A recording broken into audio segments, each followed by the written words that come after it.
अच्छा भाई, आप पहले कितनी गाड़ियाँ थी और आजकल?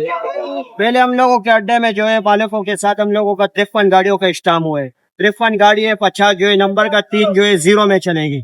अभी कम से कम 150 से गाड़ियां ऊपर है। 150 गाड़ियाँ तो रोड पे पैसेंजर है? पैसेंजर नहीं है, सारा दिन हम रोलते रहे एक दूसरे के पीछे, गालियां बकते लड़ते रोलते बस गुजारे हो जाते हैं। कितना कमा लोगे? दिन में 1000-1200 रुपए बहुत मुश्किल से बच जाते हैं। इसमें चालान हो जाते हैं 2500-3000 रुपए का। वो अड्डे वाले मालिक नहीं मान रहे, बोलते ये ड्राइवर लोग खुद भरेगा। जो बाहर के अड्डे वो लोग खुद भरवाते, अड्डे का मालिक भरवाते।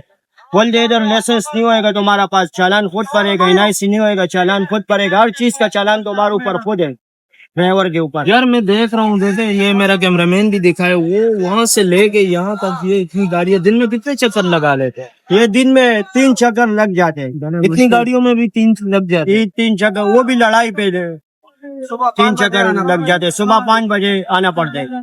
अच्छा, और यहाँ पे जो ये कीचड़ और पानी है, इससे क्या कुछ तकलीफ? इससे तकलीफ मुश्किलात बहुत है। पैदल आने जाने वालों को भी बहुत तकलीफ है। हम लोगों को गाड़ियों का नुकसान भी इतना ज्यादा हो जाते हैं, लेकिन मालिक को हम लोग कितने मरतबा बताए, लेकिन वो लोग बोलते हैं अपने मर्जी से चलाओ।